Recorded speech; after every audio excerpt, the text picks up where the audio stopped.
কে আমার বড় ভাইয়ের গায়ে হলুদ ছিল, তো ভাবলাম বান্ধবীর হাত থেকে মেহেদি দেয়নি, এই জন্য কোনো কিছু চিন্তা ভাবনা না করে ওর বাসায় চলে গেলাম। বললাম তোর যা ইচ্ছা তা করে দে হাতের ভিতর। তো সে তার মতো আঁকা আঁকি করতেছিল, তো আমিও দেখতেছিলাম আর ভিডিও বানাইতেছিলাম। তো যাই হোক, ভাইয়ার বিয়ে, ছোট ভাইয়ের বিয়ে তো আগে করে ফেলছে, এখন বড় ভাইয়ের বিয়ে। শুনতে একটু খারাপ লাগলো, এটাও সত্যি যে ছোট ভাইয়ের বিয়ে আগে, বড় ভাইয়ের বিয়ে পরে। যাই হোক, গতবার আসছিলাম আমার বাসায় ছোট ভাইয়ের বিয়ে গায়ে হলুদ দিতে, মানে গায়ে হলুদ দিবে এই জন্য, মেহেদি দিবে। আজ আসলাম বড় ভাইয়ের জন্য। তো সেই সুন্দর করে পদ্মা এঁকে দিচ্ছিল, কিন্তু অনেক জোস করে পদ্মা এঁকে দিতেছিল, আমার থেকে অনেক বেশি ভালো লাগতেছিল। তো তার ভিতর দিতেছিল আর আমি বলতেছিলাম দোস্ত তাড়াতাড়ি দেওয়ার, অনেক ক্ষুধা লাগছে, আমি বাসায় যাবো।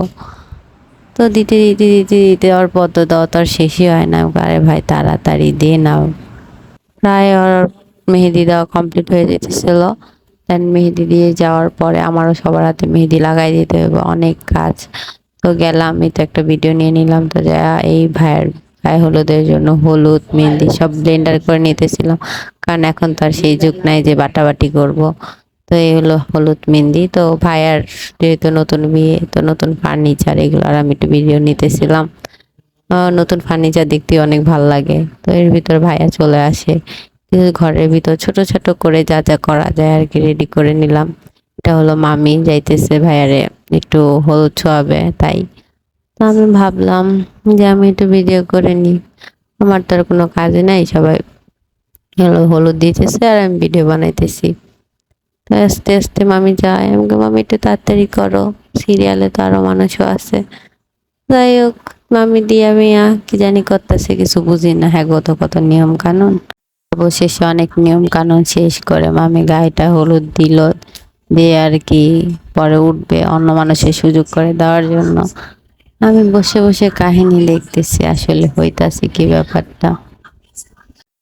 আমার কেন জানি আজকে কোনো ইচ্ছাই করতেছিল না যে এ হলুদ মেহেন্দি টেন্দি দিব, কারণ কেন জানি রঙই ছিল না, মনে রং হারাই গেছে। তাও ভাল লাগতেছিল, সবার সাথে এনজয় করতেছিলাম, ফ্যামিলি মেম্বার সবাই ছিল। পাপা আর আম্মু ছিল না, কারণ পাপা আর আম্মু কালকে আসবো।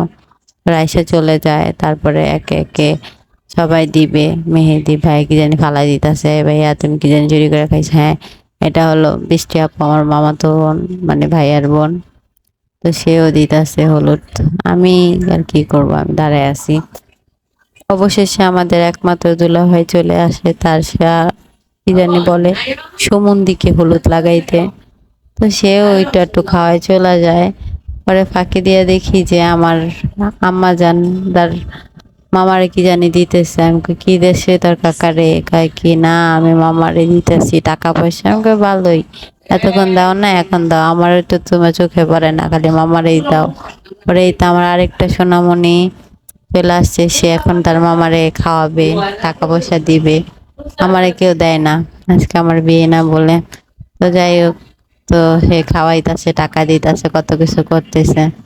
আমি খালি বয়ে বয়ে দেখতেছি আর হইতাছি। আমার টাকা দেস না, মোর একদিন সময় আবে, দিমো আনে টাকা পয়সা, তখন তোমার খবর আছে, দেখো তুমি। অবশেষে আমার কথা মনে পড়ে সবার, আমার কয় যা যায় একটু তোর বাইরে হলুদ টলুদ দিয়ে। আমি যা একটু একটু হলুদ দিয়ে একটা দূর দিমু, কারণ বাইরে কইছিলাম আমি একটা কমলা খাওয়াবো, বাইরে নিজে কমলা খায়, আমারও একটু সাধলো না।